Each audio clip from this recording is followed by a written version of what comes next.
Hey team, welcome to today's clinical ward round.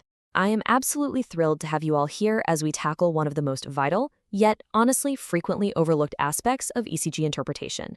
Today we're focusing our entire explainer on that tiny little space between the P wave and the QRS complex. You know, this isn't just a couple of lines on a grid. We're talking about the electrical gateway of the entire heart.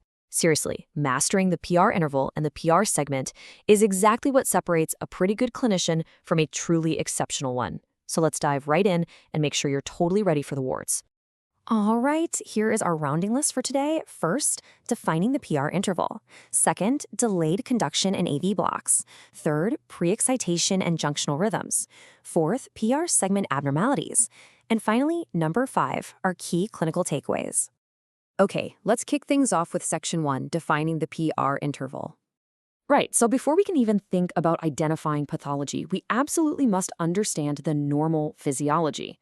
The PR interval represents the anatomical journey of the electrical impulse. It starts from the very onset of atrial depolarization, travels all the way down through the AV node, right up until just before it hits the ventricles. As you can see highlighted in blue on our clinical whiteboard here, it crucially includes the entire P wave plus that flat line that follows it. Now, you really have to distinguish this from the PR segment. The segment is just that flat, usually isoelectric line between the end of the P wave and the start of the QRS. Basically, think of the interval as the total travel time and the segment as just that brief pause at the AV node. So, what's normal? You literally need to cement this into your brains right now. The normal PR interval is between 120 and 200 milliseconds. On your standard ECG paper, this gives us the classic medical rule of 3s to 5s, meaning 3 to 5 small squares.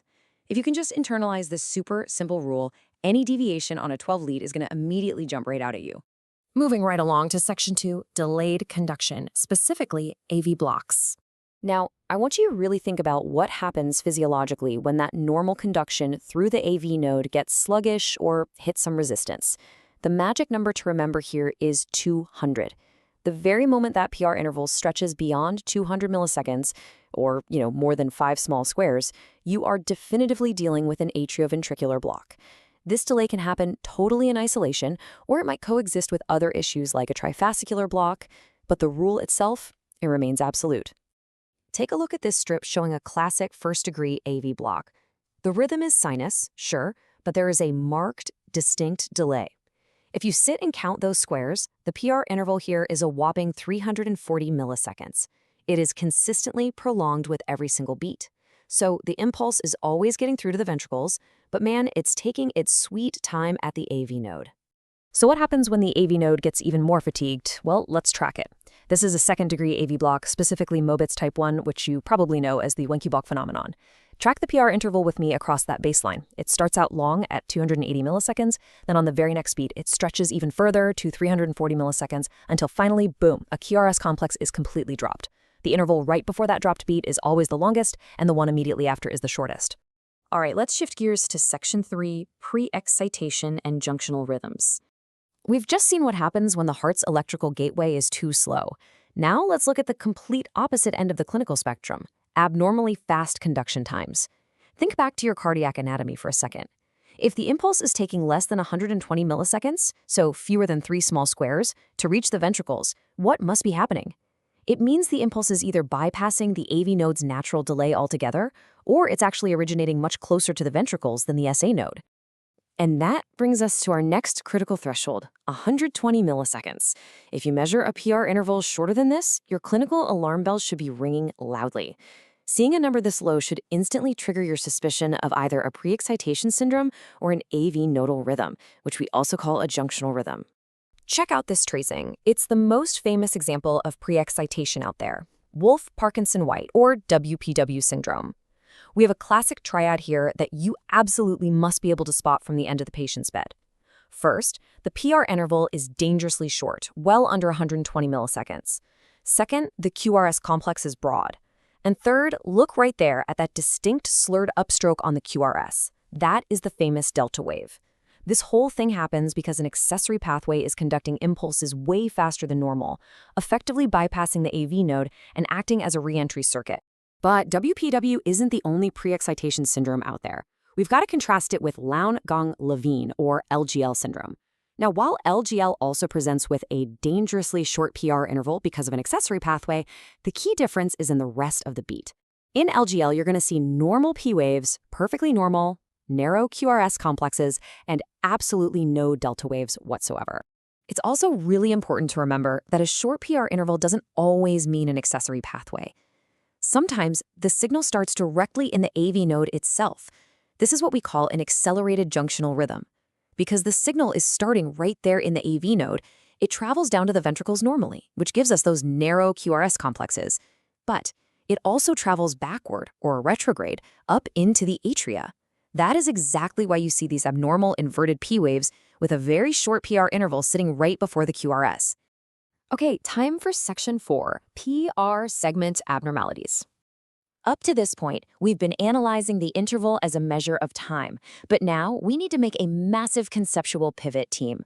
We are no longer looking horizontally across the ECG paper at the duration of conduction. Nope. We are now looking vertically. We are assessing the PR segment for voltage deviations, meaning either elevation or depression, relative to the baseline, which is typically formed by the TP segment. This side-by-side comparison brilliantly illustrates the hallmark signs of acute pericarditis. On the left, looking at lead V5, you see this widespread concave saddle-shaped ST elevation. But look closely right before it, the PR segment is depressed below that blue baseline. Now, compare that to the right image, lead AVR. Here we see the exact opposite, reciprocal ST depression, but the PR segment is distinctly elevated. This specific combination, it's a classic slam dunk diagnostic finding for pericarditis. But hold on, PR segment depression isn't always just pericarditis. Look at this strip showing profound PR segment depression in the inferior leads during an acute inferior STEMI. If you see this on the wards, it is a massive red flag. It points straight to concomitant atrial ischemia or even infarction. And patients with this finding, they have significantly worse outcomes. We're talking a much higher risk for AV blocks, severe supraventricular arrhythmias, and even catastrophic cardiac free wall rupture. So how do we objectively diagnose this atrial ischemia? We use Lewis criteria. You will definitely want to memorize these thresholds. Basically, we look for PR elevation greater than 0.5 millimeters in V5 and V6 with reciprocal depression in V1 and V2, or similar 0.5 millimeter elevation in lead I with reciprocal depression in leads II, and II. Alternatively, look for primary PR depression that's greater than 1.5 millimeters in the precordial leads or greater than 1.2 millimeters in the limb leads I, and II. And just as a minor criterion, you might also see an abnormal, notched, or W-shaped P wave. Of course, to actually apply Lewis criteria, you've got to know how to properly measure these tiny, minute depressions, right? This graphic breaks it down perfectly. On the top, you draw your baseline from a clear-cut TP segment and simply measure the vertical drop down to the PR segment. But if a patient is in tachycardia, like you see on the bottom, that TP segment just disappears. In that case, you have to draw your reference line from the onset of the P wave to the onset of the QRS and measure the deviation from there. Precision is absolutely everything here. Finally, let's wrap up with Section 5, Clinical Takeaways. We've covered a ton of ground today, from the anatomy of the AV node to the specific millimeter criteria for atrial infarction. So here is your systematic, 3-step approach that you need to take every single time you're handed a 12-lead ECG. Step 1, check the interval duration horizontally. Is it between 120 and 200 milliseconds? Step 2, check the segment deviation vertically. Is it shifted away from the TP baseline? And step 3, always correlate these findings with the actual patient in front of you. A short PR interval means one thing in a totally healthy athlete, and a very different thing in a patient complaining of palpitations who also has delta waves. I'm going to leave you with this thought to carry on to the wards today. We've spent this entire explainer looking at microscopic deviations, literally just 1 or 2 millimeters on a piece of grid paper. But how will mastering that tiny space between the P and the R change your next critical emergency diagnosis? Those millimeters represent the electrical integrity of the heart, and spotting them early, it can genuinely save your patient's life. Keep your eyes sharp, trust your measurements, and I'll see you all